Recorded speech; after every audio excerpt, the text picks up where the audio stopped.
Our next keynote speaker is Professor Thiemo. He leads the Networked Embedded Systems group at Rice Computer Science in Stockholm. With an impressive body of work cited over 20,000 times and numerous Best Paper awards, Professor Thiemo's research centers on advancing low-power communication, particularly in the areas of backscatter communications and in-body networking. His contributions to the field are further recognized by the editorial roles on the IEEE IoT newsletter and the ACM transactions on the sensor networks. Ladies and gentlemen, please join me in giving a warm welcome to Professor Voigt as he delivers his keynote presentation on low-power communication and in-body networking. Thank you very much. Great, thank you very much for the intro. Thanks again for pronouncing my name correctly, which doesn't happen very often. Last year it happened too. So it's really, really great to be here. Okay, great. So as you may recall, I was here last year also, talked about something else. So shirt is the same, talk is something different. So today I will talk about towards 6G ambient IoT with backscatter and intermittent computing. So yeah, this was already said. I don't want to repeat too much, but what was not said, I have actually graduated two PhD students who did their undergrads here. Kasun Hewage, whom you will see. This is Kasun, obviously, right? Kasun, and also Dilushi this year. So I'm very happy that I got these great students from you. So I talk about 6G ambient IoT. So the Internet of Things, as you have also heard yesterday and today, many of the talks, has enabled a lot of applications. So we have personal ones. So the picture on the right is actually the heat pump we have at our summer house. It's actually not the heat pump, but it's the network for the heat pump. My wife controls the heat pad, the heat pump. I just control the network. So this is one application that has emerged. So we can control our gadgets, we can control our cars, we can do lots of things. Also, there are lots of societal and industrial networks. So we worked many years with this short-range technology, but then in the last 5-6 years also long-range, low-power communication technologies have popped up. There is, for example, LoRa that many of you have heard of. This is from the LoRa Alliance, and it uses the free radio spectrum. But there is also NB-IoT from the telcos, and that is now part of this cellular network. So what is then 6G ambient IoT? So that's the next initiative by the telcos, and they want to use this new opportunity of 6G to make IoT even better, more pervasive and everything. So there's a lot of standardization efforts in 5G advanced and 6G going on. So this leads me to the outline of my talk. I will talk a little bit about the background of 6G ambient IoT. Then I talk about an architecture called TADA that we have developed. And I discuss a little bit if this is an architecture for ambient IoT. Then I talk about harmonic backscatter. And at the end, I have many slides with open questions and things that we are currently working on from this direction. And I have to apologize, there is not very much AI in this talk. So 6G ambient IoT, as I said, this is one of the initiatives from the telcos. And earlier this was called by Ericsson zero energy IoT devices, the ambient IoT devices. And they communicate with a technology called backscatter, similar to RFID, that I talked about last year a little bit. And they also are powered by energy harvesting. So this means they have to survive times where there is no energy available that they can harvest. So energy harvesting, you know, batteries always cause problems. It's said that 20% of the IoT devices don't work because they are running out of energy. So one obvious solution is to just harvest energy from the environment. But is it simple? No, unfortunately, it's not very simple because energy from the environment usually comes and goes. This means that nodes, they may run out of energy, they may lose their state, they may need to reboot, and hence the application doesn't make any progress. And in many cases, there are situations where you cannot harvest very much energy from the environment. So here's a picture where I want to illustrate this. So on the x-axis we have time, on the y-axis we have energy. So we have a device that is powered by energy harvesting. There is some energy available, so it can charge up. Then it reaches a startup threshold where there is enough energy available so that the device can run. So then it can run and executes what it's supposed to do. But at some point it has used up all the energy, and the available voltage goes beyond the operating threshold. So this means that the device needs to shut down. Then there is some energy available again, so the device can can charge. After a while, it can reboot, and then it can start running again. And this cycle is, continuing and continuing. So here's a slide that you also may saw last year, and it's actually a 3-year-old slide, except for the last 2 lines. So basically, the approach for battery IoT that we set up earlier in our research group was we think that if we really want to do battery-free IoT, then you have to have 2 technologies. One of them is called backscatter communication, and that drastically reduces the energy consumption in a similar style as RFID does. So what you do is you outsource the energy-consuming task of generating a radio device to a radio wave to another device.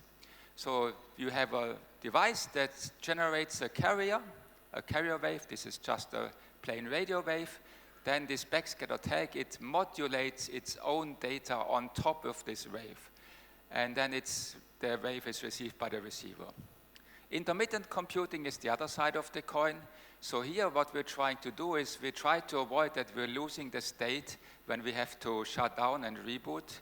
So what we're doing is before we run out of energy, we are saving the state on so-called non-volatile memory. This is memory that doesn't need any energy. So before we run out of energy, we save the state, and then we reload this persistent state when we're booting again. And we think that this is the way to go to become battery-free. And actually, it turns out that, in 6G IoT, these are also 2 of the main components, which was, of course, very nice for us because everything we have done in the last 4 or 5 years, we can reuse in the context of ambient IoT. So the guys from the 3GPP, that's the standardization committee from the telcos, they're working on this standard. It's actually not yet a standard. They started with some use cases, and there is kind of typical use cases we had in the area of sensor networking for a long time.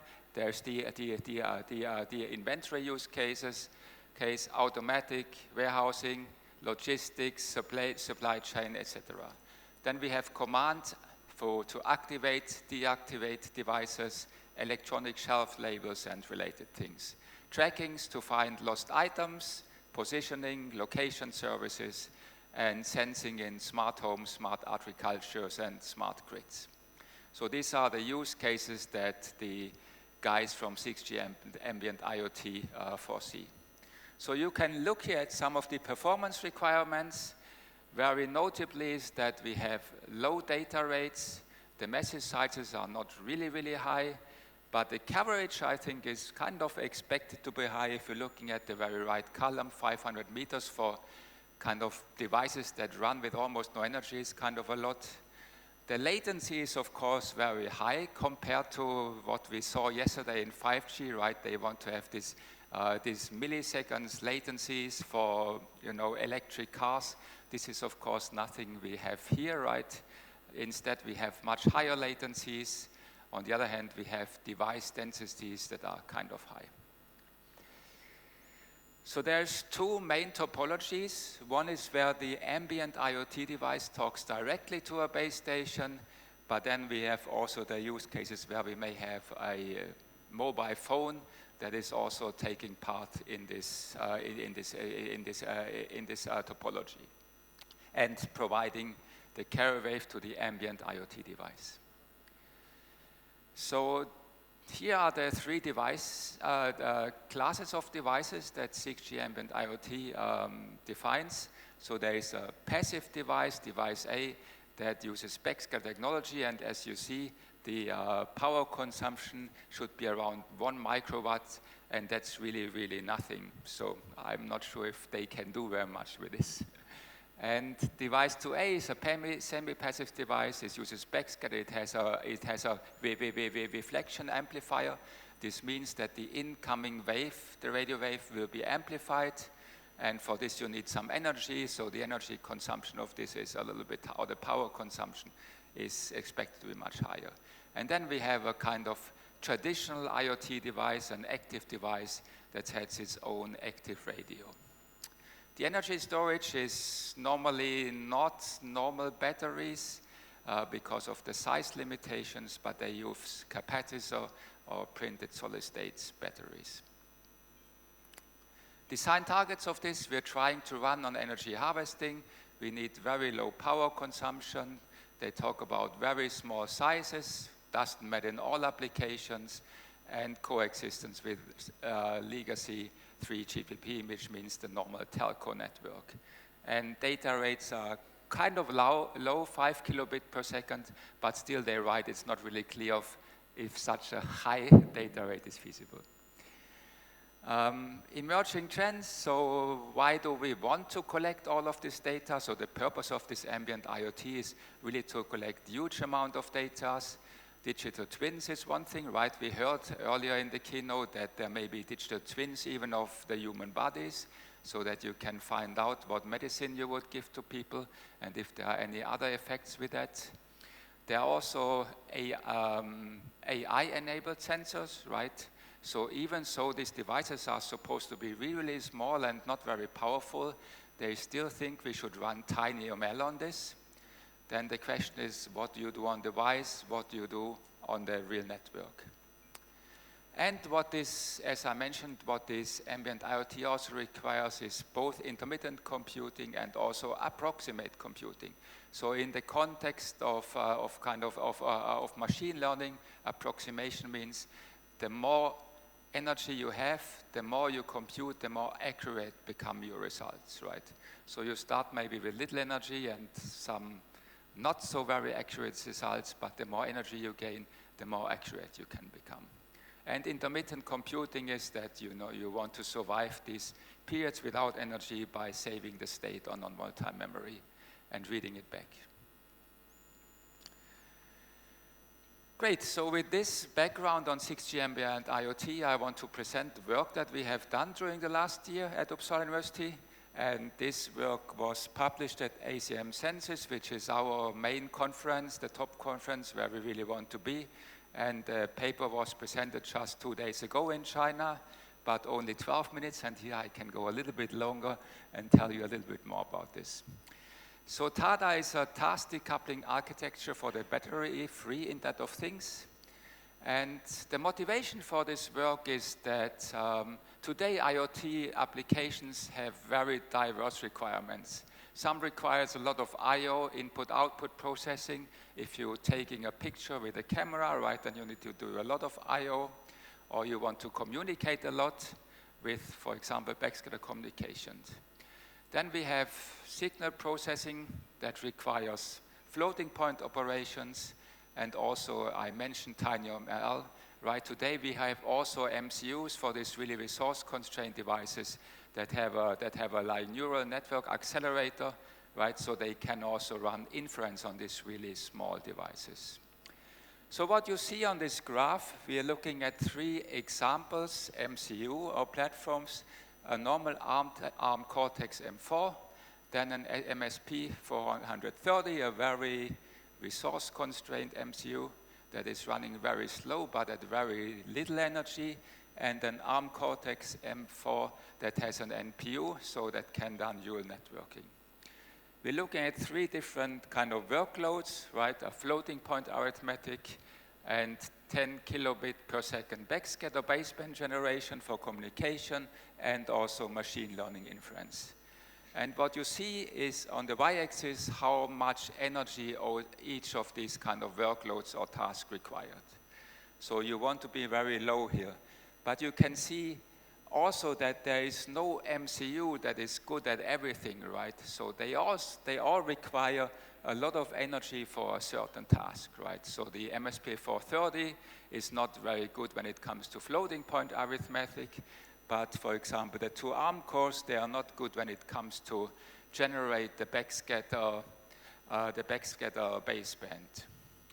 So the question, since there is no single MCU that's good at everything, the question is, how can we define an architecture that utilizes the best MCU for the tasks at hand?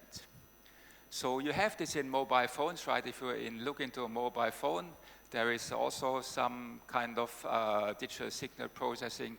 There is also an NPU that does neural networks, but for these resource-constrained devices, there is no architecture that is able to utilize the best MCU for everything it needs to do. And the goal of TADA is actually to do this. So here's an overview of TADA. So what TADA does, it splits the whole application in tasks. These tasks has transaction semantics, so they've run from the beginning to the end.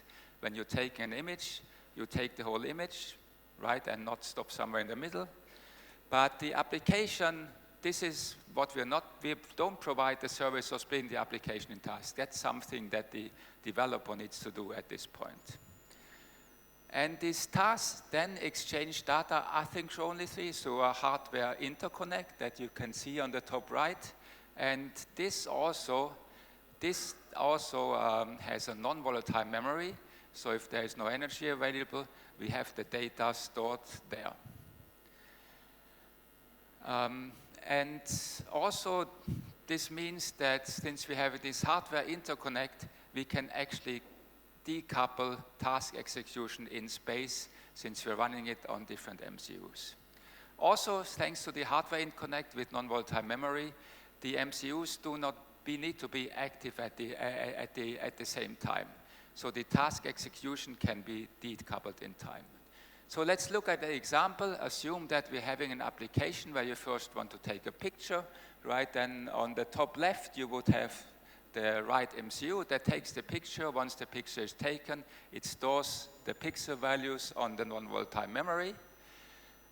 There is always enough energy to complete this whole task of taking the picture and writing it on non-volatile memory. Otherwise, we don't start the tasks. Then the data is on non-volatile memory. We have another task that wants to do the neural network processing based on this data to do something. So it will take the data out of this non-volatile memory. It will then run the machine learning classification or whatever algorithm it has on this MCU and write the result back on non-volatile memory. From where the last MCU, the one that is very good at communication, can then take out the data and send it to the receiver. So this is an overview of this data architecture. We implemented this architecture, so we didn't have, so the interconnect is now an MSP430, the red platform on this image. And this has on-chip non-volatile memory. So one of the nice things about our architecture is also that the MCUs themselves don't need to have non-volatile memory. That's provided by the interconnect. We have a small software driver, about 1,000 lines, that has push, pull, and status functions. There is one queue for each of the 2 MCUs that need to exchange data. Each MCU has its own capacitor as an energy source, and this is for itself and to run the interconnect so that both the MCU and the interconnect can be active at the same time. So for energy harvesting and the capacitor, each capacitor is designed so that it can actually execute the tasks and also write to the interconnect and maybe also read from the interconnect depending on where on the pipeline it is. And the capacitors are charged proportionally to the size if there is only one energy harvesting device for the whole platform. So we have developed some application prototypes, so 3 staple IoT applications to show that the system actually does what it's supposed to do. So the first one is an agricultural environment measurement application that does some sensing, then it does some processing where it needs some floating point support, and then it transmits. Then we have a plant health monitoring application. So we first take a picture of a leaf, then there's a neural network that, based on this picture, infers the status of the plant, and then it transmits the status of the plant. And we have a human activity recognition that does some accelerometer readings when somebody is moving. Then there is a neural network that tries to figure out what the person is doing, and then the results is transmitted. A small remark here is that I had to exchange some of the pictures, and I took a picture from my own chili plant leaf, and we had some like minus degrees, which you probably are not so used to, and then one of the leaves looked like this, so the plant was not so happy about this minus degrees, I can say. Chili plants are not really used to minus degrees. So we had to do a manual partitioning of the task here. There is no support in TADA to do this for you. And we will do some pre-profiling to figure out which is the best MCU for each of the tasks.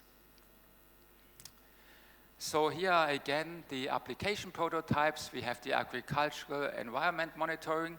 Here we do first sensing and communication with one of the Cortex, the one without neural network support. And then we're doing the wireless transmissions. For the other 2 applications, the human activity recognition and the plant health monitoring, we first do some sensing on the MSP430. This is taking the picture or taking the accelerometer data readings. Then we're doing some machine learning inference where we're using the MAX platform that has this neural network accelerator. And then again, we're doing the wireless transmission. So here are now some results. So from the energy performance, this is now done on real hardware. So first, the agricultural environment measurements. So here, the best single MCU which we compare to. So we're comparing now TADA against using the best single MCU for this. And we're showing the energy consumption for this. So here, TADA actually uses first the STM32, the Cortex M4 for the flow point calculations, and then the MSP430 for wireless communication. And what you can see here that the energy consumption of TADA, or the energy savings, are around 75%. You can also see that you cannot see the green staple for the interconnect because the interconnect's energy consumption is very, very low. If we're now going to the next application, the human activity recognition, here the best performing single MCU is the one that actually is able to do neural network inference. And here the energy savings are even higher when you compare TADA with the best single MCU. Here we have energy savings of more than 95%. For the plant health monitoring, the results are not as good. We have lower savings, and this is because we need to do so much I/O for the sensing, where we have to take the picture.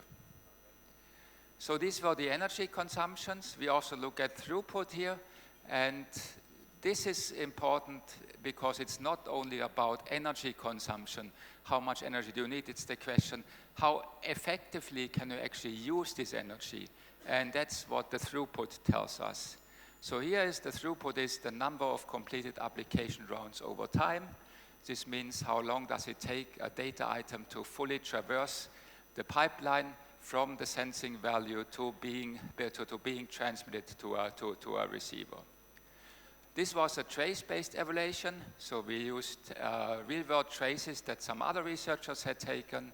So for the energy intake, so there is an indoor office with solar energy, outdoor stairs with solar energy, some piezoelectric sensors, or some piezoelectric energy harvester, and there's also a jogging person that the person was wearing multiple solar cells and some piezoelectric energy harvesters. So if we're looking at the throughput here and the average number of transmitted packets or completed application rounds, and again we can see that the throughput of TADA is actually much higher than of the single best performing MCU, and PHM, because of its lots of I/O, has a little bit of lower improvements. So in summary, so what TADA does, it enables developers to select the best MCUs for the tasks in battery-free IoT applications, so they can split their IoT applications in different tasks, and for each of these tasks, actually use the best MCU. They are connected with this interconnect that enables persistent state because it has non-volatile memory, and we have shown that using this, we're actually getting a much higher performance than the best single MCU. And we have very high energy gains and we get much higher throughput. So in principle, this is something that is kind of obvious, right? That you could do something like this, but it has not been done before. And we have now shown how you can actually do it and how much you actually gain by doing this. So I talk a little bit about backscatter communications now, some work we have done.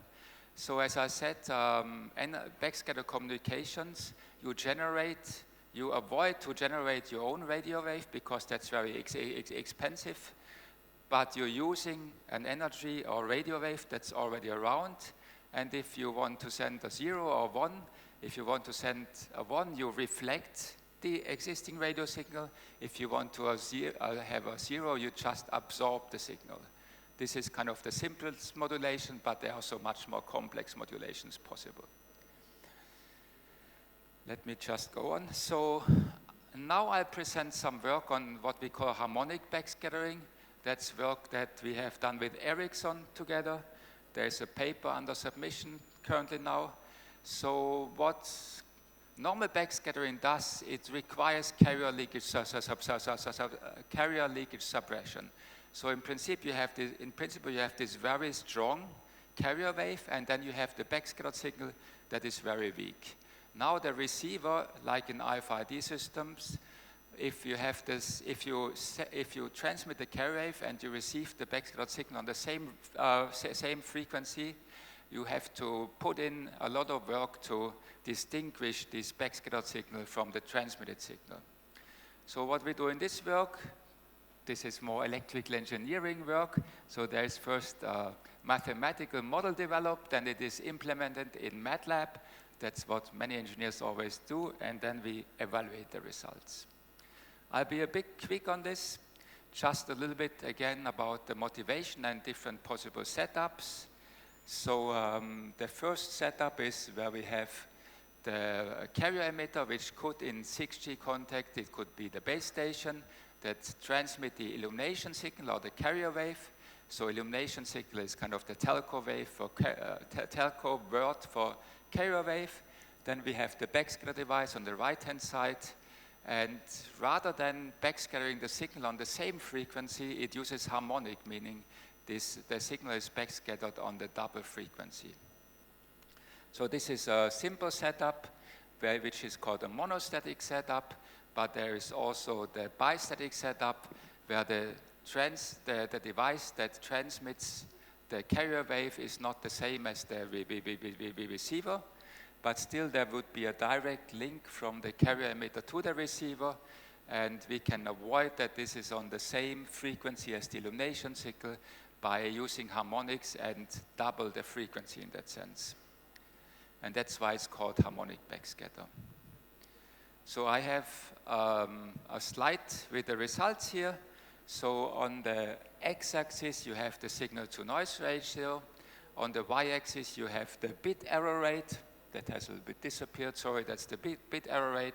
So this means that if you are kind of lower, that's better, right? The bit energy, the bit error rate is lower here. So what you can also see is, so we have a lot of different curves here. The purple one, that's the harmonic backscattering.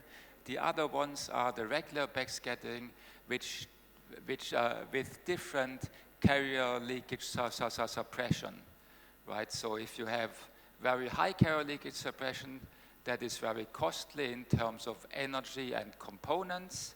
And what these results show is that you actually need a very, very strong carrier leakage suppression so that you're doing better than harmonic backscattering.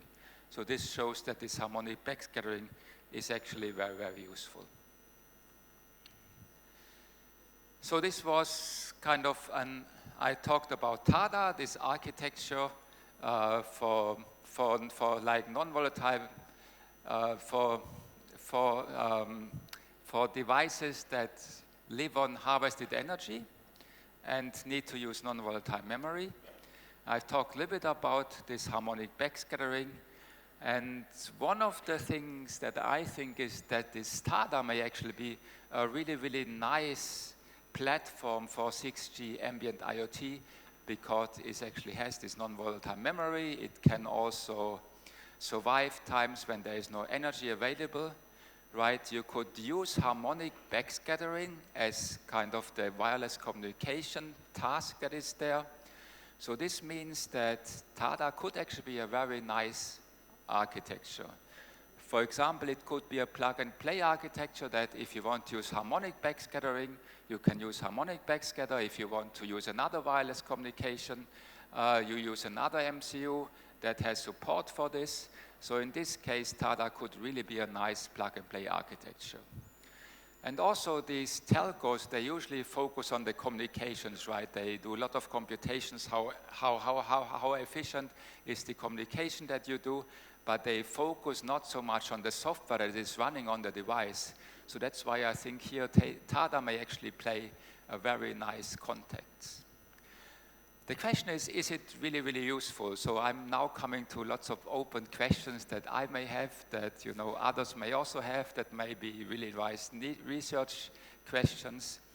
So in principle, when you're using 6G ambient IoT, right, so most probably you will use wireless power transfer as the energy harvesting method, right? If you have a device that should communicate its sensor data, the base station could first use wireless power transfer to give some energy to the device to charge its capacitors. But then the question is, if you do wireless power transfer, do you really need this interconnect? And, because you could actually give enough power to this so that it can execute the whole chain through all these different tasks. So in this context, does TADA provide some advantages? But on the other hand, maybe you don't want to use too much wireless power transfer because you want to use green energy, right? So if you have a device that also uses solar energy, maybe then actually TADA becomes very, very useful. And you could in addition use the weather reports to understand the harvesting conditions. How sunny is it? How much energy may I be able to harvest? Let me just see. And if you consider very large deployments, right, you have a number of base stations there, you have lots of small ambient IoT devices here.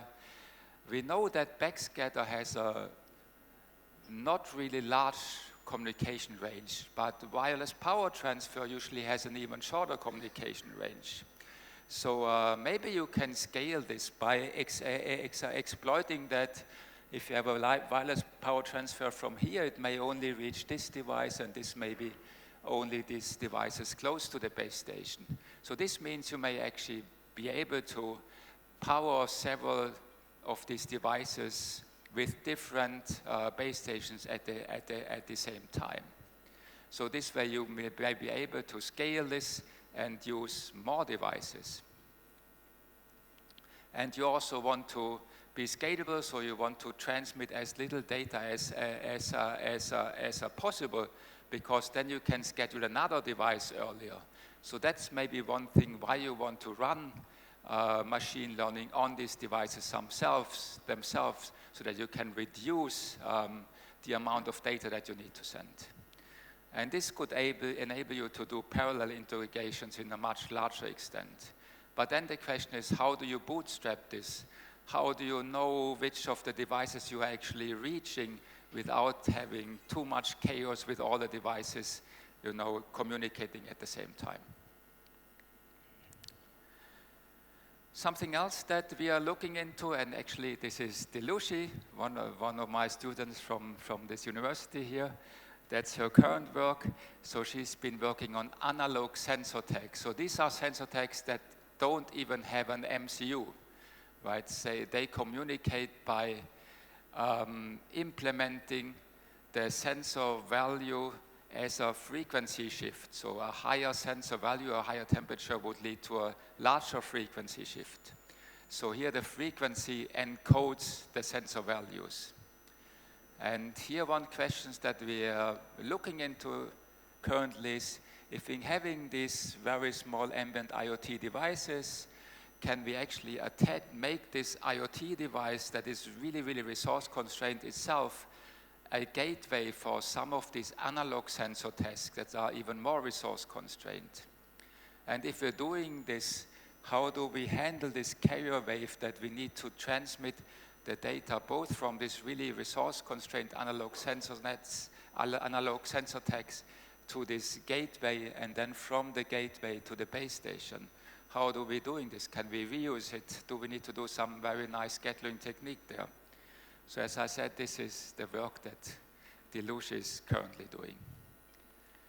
So with this, I want to summarize my work. So I have presented you some background on this 6G ambient IoT. I presented this, what I think a very nice architecture, TADA, as task decoupling architecture for this battery-free IoT, and maybe also for the 6G ambient IoT. So this allows you to use the best MCU for each of the tasks that a normal IoT application consists of. It also provides persistent storage through this interconnect so that we can really work with energy harvesting devices. I talked a little bit about this harmonic backscattering, and then some more thoughts on how to put this together. Can we get TADA? And is TADA a nice platform for the 6G ambient IoT? And then I provided some thoughts, ideas on the 6G ambient IoT, and these are things that we're looking into currently. So with this, I want to actually thank all my co-workers. This is not only my work, but the work of many people. And I also want to thank you for inviting me, having me here again. It's always a fantastic pleasure to be here in Colombo, seeing old friends and seeing new friends. So thank you much for the invite. And with this, I'm happy to take some questions. The question I have, Thiemo, is that this recently published work, TADA, or whatever the way you pronounce it. TADA, TADA, you pronounce it whatever you want. So this work is trying to maximize the use of multiple MCU units, right? So this work allows you, if you have an application that you split into several tasks, to use the best MCU for each of the tasks, right? For example, if you have some machine learning, you want to use an MCU that has, neural network accelerator, right? As an example, right? And so far there has not been any platform that allows you to do this. All right, there's this trend of having many cores in microcontroller units. Probably not for MSP 430, but in STM32 series, I saw that there are like many core microcontrollers. How would that kind of architectures play a role in, let's say, in intermittent computing? Like, you know, you have multiple code running on multiple So CPUs? I guess that in the very long run, it would of course be nice to have something like this, right? As I mentioned, the mobile phone does it, right? There you have digital signals processors, you have neural network accelerators, but in this area we have not come so far, right? And you don't need this for all applications. For some applications you may not use it, but this is definitely a direction in which we are going, right? And also one of the nice things is that maybe even if you have those, they may not have support for non-volatile memory, right? So this, and our architecture also gives support for non-volatile memories to MCUs that don't have it.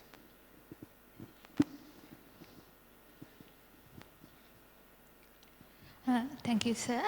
I have a couple of questions. Okay. So how does using higher harmonic affects power efficiency and communication in practical deployment? And also I have, what are the practical trade-offs when deciding on harmonics for maximizing energy efficiency while ensuring reliable communication?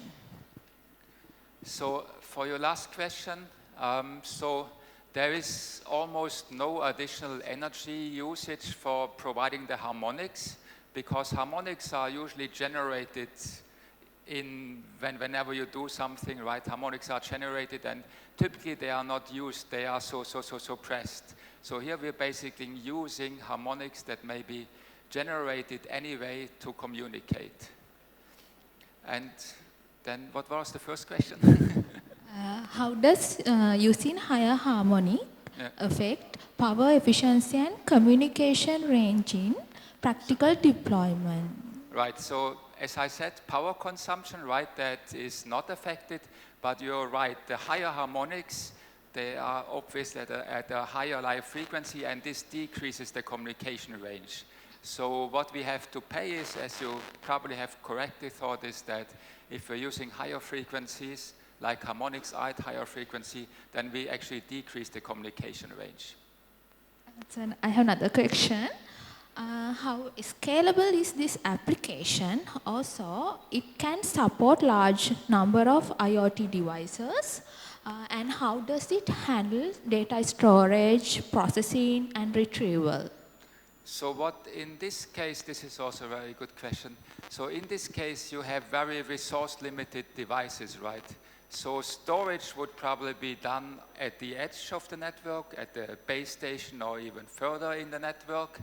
Right, that was the, right, so this would, for storage, you would, I mean, many of the tasks, as was also said in the keynote yesterday, you would not do everything on the resource-constrained devices, but only when it's meaningful to do things on the resource-constrained device. Otherwise, like storage, you would try to put it as much as possible on the edge of the network. But then you may also do some, for example, neural network computations, or run your neural network or whatever, TinyML, on the node itself in order to be able to reduce the amount of data you need to transfer in order to save energy for that, right? Because typically communication is much more expensive than doing like computations. But with backscatter, this can actually shift, because backscatter now becomes really, really cheap. So maybe you want, in some cases, to communicate more data. So these are all trade-offs that depends on your applications, the applications that you're running. Thank you, sir. Thank you.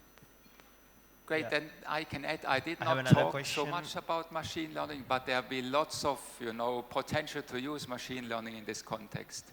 But I think there was now a question somewhere. If it is okay, there's another question. Yeah. Yeah. So thank you for the the words that we have shared with the Can you? 6G IoT.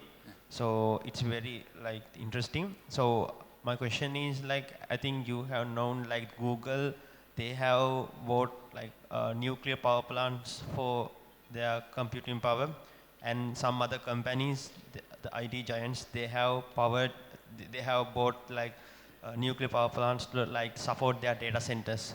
So with this concern, so there's a like a concern about how to integrate and reduce the emissions and like maintain the power, and as well as you know, securing the ecosystem.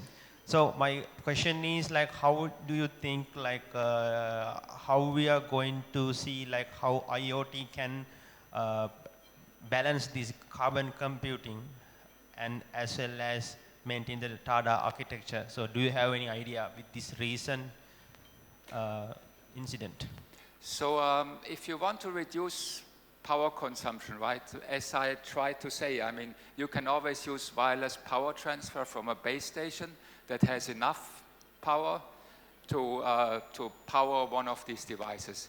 But it is, of course, more green and more scalable if the device has other possibilities to harvest from the energy, right? If it can use solar energy, right? Or if it can use harvest energy from vibration or whatever. So this, you're actually getting in something that is similar to, you know, this discussion, regenerative energies, right? Wind, solar power, they are not there all the time, right? But others like, you know, nuclear power, they are there all the time. So it's actually a similar discussion here than here on this low level of very small devices as for the whole energy system as a whole, right? So it's very similar in that context. One gives you guarantees, and the other one cannot really give you guarantees, because if there is not enough sun, you may not be able to harvest as much energy. Yeah, that makes sense. Yeah. Okay. So I have another question. So how can basic security functions such as encryptions, be designed to work under ultra low power conditions without compromising this performance? Right, so very good question, also relating to what we heard yesterday, right? So yesterday the keynote speaker mentioned that, you know, security on these small devices is not really possible. Some things may not be possible, but there are hardware accelerators also for security, so these can be used.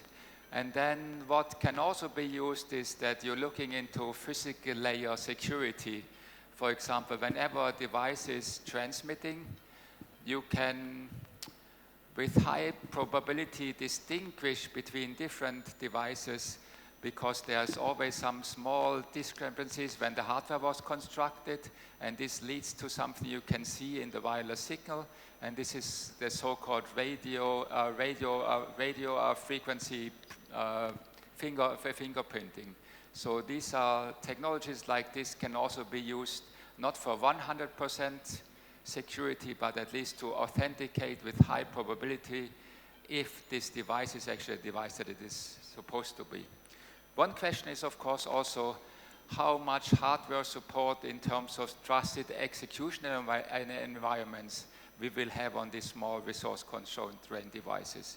They will have something, some kind of specific key, right? Like similar to a SIM card that, you know, that phones have, that allow you to bootstrap some security and do something on security. But again, the principle is you do what you can on the device, but then you may add something on the edge or at the base station to help you to provide the end-to-end security. Thank you, sir. Thank you very much. Very good question again. Hello, I'm again. You mentioned Delushi, so I just wanted to know, like, she was a computer science undergrad, right? Sorry, what? You mentioned Delushi, Yeah. one of your former PhD students. She did computer science, right? And the kind of research that you were describing were like more towards electrical engineering, as you mentioned. What do you think the learning curve from a computer science undergrad to the kind of research you are doing in the PhD level, how big that jump is? Can you enlighten us about it? So that's a very good question. So my research was originally networking, you know, TCP IP stacks, web servers and stuff like this. But in the last years, I moved down the protocol stack. Now we are very close to the hardware. So Delushi has put some effort into, you know, like learning all this signal processing and lower layer stuff, but it was definitely possible and she likes it. And if you ask her now, she definitely thinks that, you know, radio frequency stuff is what she wants to do. So it is a bit of a learning, but I think we are kind of in a very nice sweet spot here that, I mean, we are working very close to what electric engineering is, but still we have a computer science background. So we do things a little bit differently than what the electric engineering people do it. We do it a little more kind of practical in that we also build our systems. We implement the software on these systems. This is what electric engineering people sometimes are not good at. So I think we can actually combine the best of the two worlds in that sense. But yeah, this is kind of at the border of electric engineering and also computer science. But of course, electric engineering people, they do also machine learning these days, right? So the border is not as clear as it maybe was some years back. Okay, I guess if there are no more questions, then I want to thank you again for your attention, and I want to thank you again for, you know, having me here again this year. Thank you very much. Thank you, Professor Thiemo, for that insightful session. Yes, we have prepared a small token of appreciation, and we would like to invite Dr. Ruwan Veerasinghe to hand over this token.